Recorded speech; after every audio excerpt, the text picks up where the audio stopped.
Hi, friend. Are you ready to move into a leadership position? Do you have interests and ambitions that you want to pursue, but feel like you don't know how to take that next step? Maybe you want to start your own coaching or consulting agency. I'm Mel, and I help educators define their career path through correct mindset, knowing your options, and getting prepared for your career transition. I will show you how to level up your leadership skills, share your expertise in a new way, create impact on a larger scale, and put your leadership in motion. As an educator for over 20 years, I started to feel underused and like I had more to give. I knew when the time had come for me to leave the classroom and affect change on a larger level. Now, I'm ready to help you determine where your talents and skills mesh with your passions and interests. Put your leadership in motion and move into that next phase of your educational career journey. Let me help you define your career path by having the right mindset, knowing your options, and getting prepared for that next leadership position. So power up and put your leadership in motion. So let's shift gears just a little bit. I got my Google Certified Educator 1 many years ago, and it's probably expired by now because I think it's only good for 3 years. And yes. So talk to us a little bit about that. Are you a Google Certified Educator? I'm sure that you have been in the past. I don't know if you still are. I have been, and I need to also renew it, and finding that time to actually do it. It has been on my list for a while, but I enjoyed going through it the first time. And actually, when I got my master's, it's kind of funny. I didn't go to the graduation ceremony. Instead, I stayed home and I took the level 1 on that morning of graduation. I was like, I guess this is kind of a way of celebrating, and hopefully I pass, so I did. So I graduated on that day, even though I wasn't there, and took that. But I really liked going through that process and having the tutorials and understanding it, because I had been using Google for a long time, but there were so many things, and I'm not a big fan of spreadsheets. So when I had to do pivot tables at some point, that was not my favorite, but I did both level 1 and level 2. And I renewed I forget which one, a couple of years ago, and it just expired last year. So it's on the list to do. But those types of things, and even with Microsoft going through their courses that they have, I do a lot of those as well. And for educators, especially looking to build skills in a lot of different areas, whether it's AI or whether it's just knowing how to use Google in different ways, or Microsoft, having those available for free to learn. But then, of course, sometimes you have to actually pay to take the test, which that's understandable because you are taking a test. But but it's not expensive. It was $25 to take the Google test. Yeah. I think so. Yeah, it wasn't much at all. I think the most stressful part of it was just the 3 hours that the camera's on. Yes. That was the scary part. But I don't think that anybody was actually sitting there watching you, but who knows? Right. And I think maybe some other tests that I've taken, it will take a picture of you periodically and see if you're still in front of it. And so, yeah. Or if you're looking at your phone or anything while you're doing it, trying to get answers and that kind of stuff. So yeah, I think that's probably why the camera thing is a little bit more intimidating, because even if you have to go to the bathroom, okay, what do you do? I know, you get up and you leave because if you're taking the full 3 hours, potentially, but I was nervous the very first time when I took the first one. And then I'd spoken to some people after it, and they said, oh, I had another computer and I was looking things up. And I said, oh, didn't that take you twice as long to do the test? And I said, but aren't they watching you? And they said, nobody's sitting there watching you. So I said, well, I'm just taking it and doing it. I'm not worrying about having another device or anything, because I should know how to do this stuff. I'm not going to be reliant on that other device. Exactly. I passed the certified 1 pretty easy. The second one was not as easy for me at all. Probably I needed to do a little more education on my end before I took it, but but I've let everything expire, so I need to update that. But I was trying to get at what would be the benefit, and you've mentioned a lot of the benefits. And like learning the tool itself, all of the different things and how you can use it in your classroom or in your building or your district is really where I was wanting you to go with that. And so thank you for that. What else should we talk about with technology? There's just, there is so much stuff. So I know. Yeah.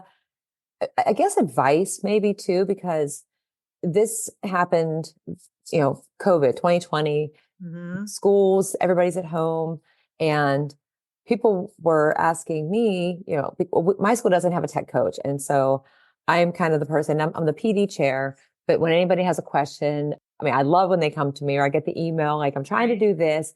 And usually something pops right in my mind, like a tool that's going to be perfect for them to use. And so whenever we went that, especially at the end of that school year, we didn't have anything set up. I just used my own Zoom and I had the students and I said, look, I'm going to set up for these days of the week for our classes. If you want to join in, then join in, because most of the kids didn't have their materials. It was a very scary time for a lot of the students. But a lot of my students did join in because they were able to connect with, each other. But when all of that happened, all of my friends were like, oh, this teaching online is probably a breeze for you. And I said, no. I said, why do you think that? And they said, well, all of the technology. And I said, yeah, but I feel like I forgot how to teach, because when we're in our classrooms, I do a lot of different things. It's not all about the tech. I love the hands-on, the interactive, the talking, and just one-on-one with the students. But it's also great to have a quick game that you can play because they get excited, or to have an interactive lesson so they're more engaged. And it's like, okay, so the big scare was, and then everything was free, right? All the tech companies, which that was great because teachers needed resources, but then it led to overwhelm. And so over the years, more and more, now we have the AI. So you have all those other things. Now you have all the AI. And I think people often look for advice because they don't know where to start. And I always say, look at your classroom, look at the work that you do. And at least for me, when I started to really use tech, I was thinking about all of the students when they needed help and they would come to my classroom after school and I was in a meeting, or they were absent, and then they would walk in and this person appears right next to me as I'm teaching, like, hello, did I miss anything yesterday? I said, oh no, we just took a nap. You weren't here. We were like, just nap time. And I realized, like, there's this disconnect because there's no way for them to ask questions. So the first thing that I found was, it's not around anymore, but it was a messaging app called Selly that is like what Remind was used for. And I started to use that with my students. And then they could ask questions. I could send images. It was great. And then I thought, if they miss, I need a space. And we had Blackboard at my school, but I thought, I don't need this for my Spanish, my French classes. So I found Edmodo, which is not around anymore. And I created that. And really? I didn't even know Edmodo is not around anymore. No, I used that in my classroom too when I was middle school. Yeah. Wow. It was great. That. I know. I think it's been about a year and a half now. It might be, it's hard to tell at the time, but we used that for years. So my point in telling you this is that when I was looking at like all of the different tech, and like I started with Kahoot, was the first game base. That was 10 years ago. And I looked to see is there a disconnect? Okay, my students can't get help when they need it. So then I found the messaging tool. Then I wanted to be able to post information, but I didn't want something that was, very robust. And I found Edmodo. And then I started to add things on. So looking at the work that you do, if you notice that like student engagement is down, okay, then find some tool, some way to get them more interactive. And maybe it's not even a technology, like station rotations, get them to do project-based learning, hands-on, Genius Hour. There's all of these different ways. And so then in doing that, you're giving them more independence and building and fostering student agency, getting them to build those essential skills we've been hearing about forever, like collaboration and teamwork and everything. And that's great. Or if you're thinking about AI, just find one way. And, we were talking about ISTE. They have those free hands-on guides that have different lessons, and they have them for elementary, secondary, computer science electives, and in ethics. And so for a teacher who's thinking, I don't know how to bring this into my elementary classroom and I want to, I'm not sure where to go. you go to that guide and everything you need, the standards, everything is within that. Or if you want students to learn how to actually have conversations with each other, then figure out a way to build in, again, technology doesn't have to be involved, to get them to do debates, or better yet, have ChatGPT suggest some ideas for debate or activities to get students to work together. So look in your classroom and find something that is taking up a lot of time, or you've taught it so many times and you're like, I need a new idea. Like, it's really difficult. I can't convey this information to them, and find a tool that's going to help you with that. And if it doesn't work, plenty of other options out there. Yeah, exactly. And that's the thing. Pick one and try it first. Don't try to integrate 2 or 3 or 4 all at one time, because then, like you said, you're going to have that overwhelm and you're not going to fully integrate it because you're trying too many things. So pick one, use it for a little while. If it doesn't fit your needs, then trash that one and try another. But just do one at a time, so you don't have all of that confusion. And then also your kids won't be confused. Or if you're an administrator, some of these tools will work for administrators with their teachers as well when you're doing online professional development days or anything like that. So, you can do it as an administrator too. Try the different tools and make sure that it's effective for your teachers. And your teachers can also give you great ideas. Oh, you know what? We used this during COVID. It was great. It increased engagement, because even teachers check out during Zoom sessions and that kind of stuff. And so you always want to have those interactive or engagement type of activities to keep your teachers or your staff engaged as well. Yeah, this has been a great conversation. I could talk tech just about all day for sure. Me too. Because I love it so much. And as we're thinking about our aspiring administrators, our leadership, our people who want to be in leadership, our people who are already in the building that are in administration, what is one good last tip that you have for them? I would say, and this is because I hear from a lot of administrators and I see it when I'm in schools, you are involved in so many things, which actually just had a conversation with an elementary principal yesterday. And I was telling her, I don't know how you do all that you do, because you just have to do all the things. And the one thing that I think that is really important, I mean, there's so many responsibilities that you have, but the relationships with the people that you work with. So the best advice I can give is getting out of your office, out of your space, wherever you are, as much as you can, to have conversations with as many people as you can in your school, so that you really are connected to and in tune with what is happening and is going on in your building, in your district, in the classrooms. And because it's important for teachers to feel like they can go to the administrators, for the administrators to know that they have teachers that support them and that feel comfortable with them. Because it's a difficult job, because you are responsible to so many people for so many things.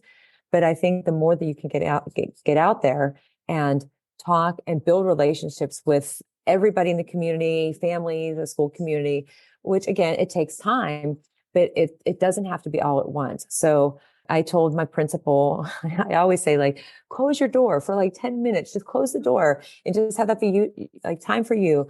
I said, and what I do for myself is during my planning period, I will get up every day and I will get out of my room and I'll walk around the building. Now it's not, like I said, that big, but in the time that I do that, I get to have conversations. I get to see students that, even the ones that are not in my classroom, like, I want to know who they are and, build relationships with them. So I think that is really essential on so many levels for everything that you do. Is having, and we've heard, it's not something new. We've heard that forever, the relationships, but especially now when there's all of these things going on and new technologies, things happening in schools, it helps you to be more aware and to feel like you're not alone, especially when it comes to big decisions, that you have people that want to and will work with you. Correct. And as a building administrator, if you're out and you're seeing what's happening, then you also know how to shape your professional development. You're going into classrooms and you're seeing, you know what? I got some new teachers. They just really don't know how to use the technology. Well, there you go. There's a PD session for those teachers who need a little bit of support in using the technology or a specific app. Or if you're using a platform for testing. So iReady was one that we used a lot in a couple of districts that I was in, one as a principal, one as an educator or a teacher. And they weren't using it effectively. They weren't using it the right way. And so it's a great platform. It's predictive and you can use all of your results, and it's an online platform for students to learn. But if your teachers don't know how to use it, it's a waste of money and it's a waste of time for everyone. So there's another PD opportunity. So be aware, like you said, of what's going on in your building for everything, but then really focus in on that technology piece and what is happening. Where do I need to create some professional development so they know how to effectively implement the tools that we're talking about, or even using AI, Chat GPT, all of those things. Right.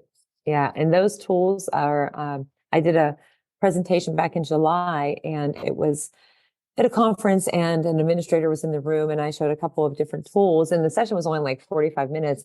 And after it, he came up and he said, "You have just changed my life." And I said, "What do you mean?" He said, "I never knew I could do all of these different things with it." And he said, "I wasn't trying to be rude, but I sat back there," and he named all the things that he did in that time period. He said, "This would have taken me like hours to do." And I said, "Well, I didn't actually change your life. Like, you're using the technology that's doing that. I just made you aware of what's out there." And I did actually say to him, find out what your teachers are using also, because a lot often, especially more so now, some of these platforms are, aside from ChatGPT, building in things specific to administrators, because they're part of the school community too, of course. So they should have access to some things that they need to do as well. So when he said that, I cracked up. I said, "Well, I'm glad that you got some work done. So now you have some free time." Right. Exactly.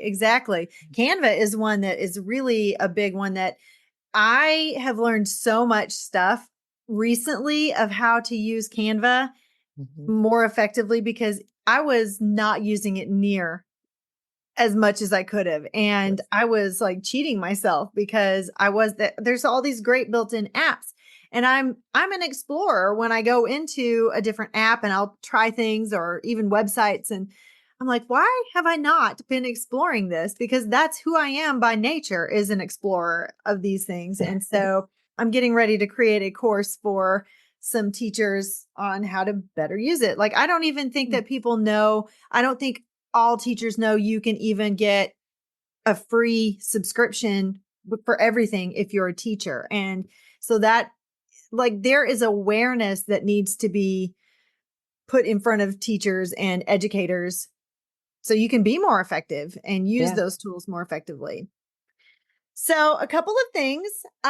First, I was going to do this at the beginning and I got tied up and off track and totally forgot. So tell us something exciting or something we don't know about.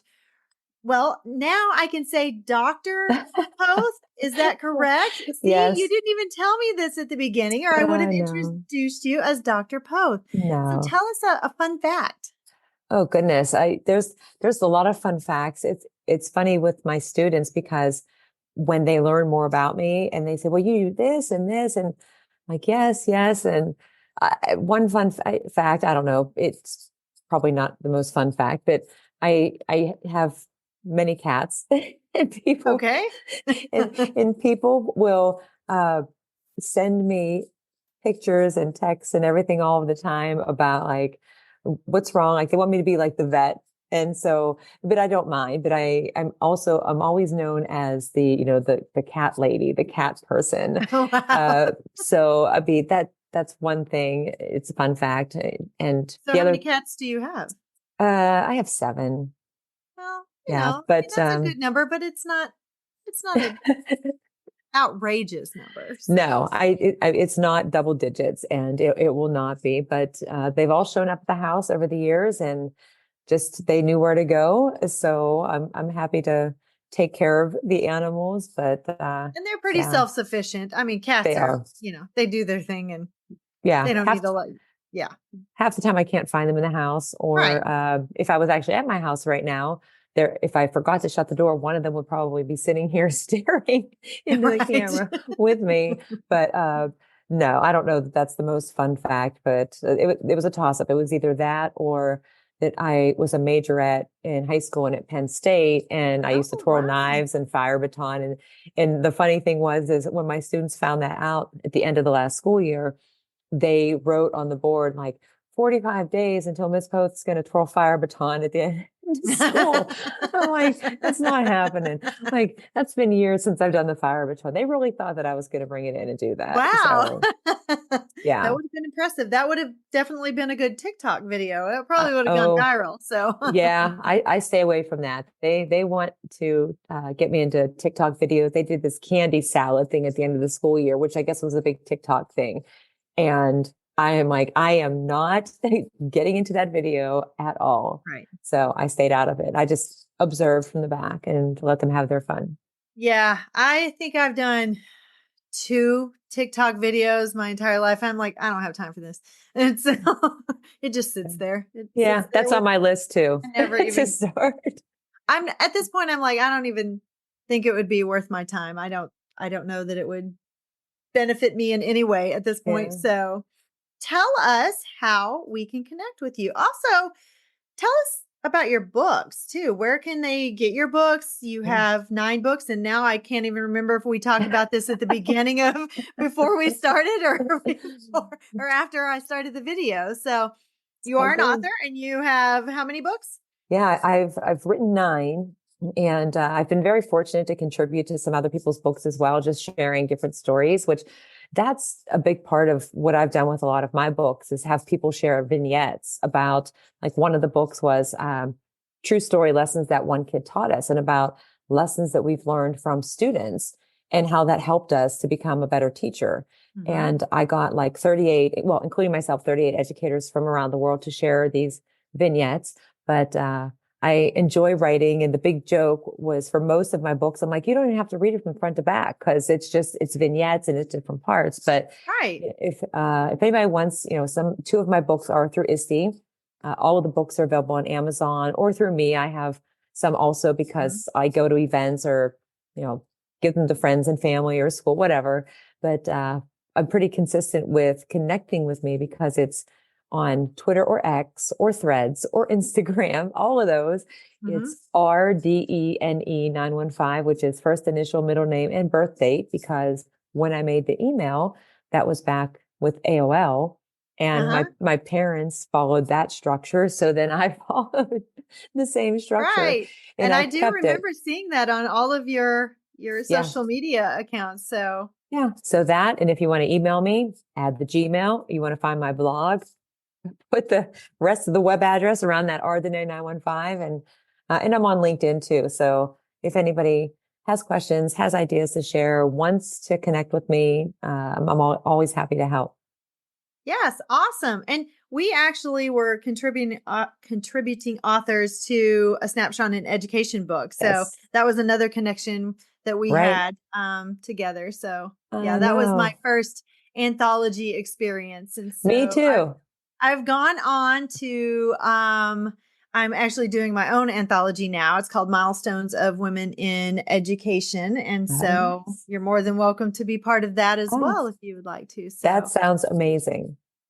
So thank you so much for being on the show. This has been great. I really haven't had a lot of tech talk on there. I've had one other person where we did some talk about Ruby because we both are Ruby distributors. And so we talked about Ruby in education because she's a principal, a virtual principal. And that's something we do have here in Missouri. We have Missouri Virtual Academy. And so the kids go to school online. That is their school day online every day. And that was, that you have to have a different mindset for that because that's an all day structure and it is much more structured and it wasn't the COVID edition. So it's a lot better of a structure than we had back then. So definitely. Thank you so much for coming on today. And I'm so glad we finally were able to make it happen. That's so good. Yay. Me too. So glad and so thankful for the opportunity. Well, you're welcome. And for the rest of you, thank you for tuning in today. And I will see you back here, same time, same place next week. Bye-bye.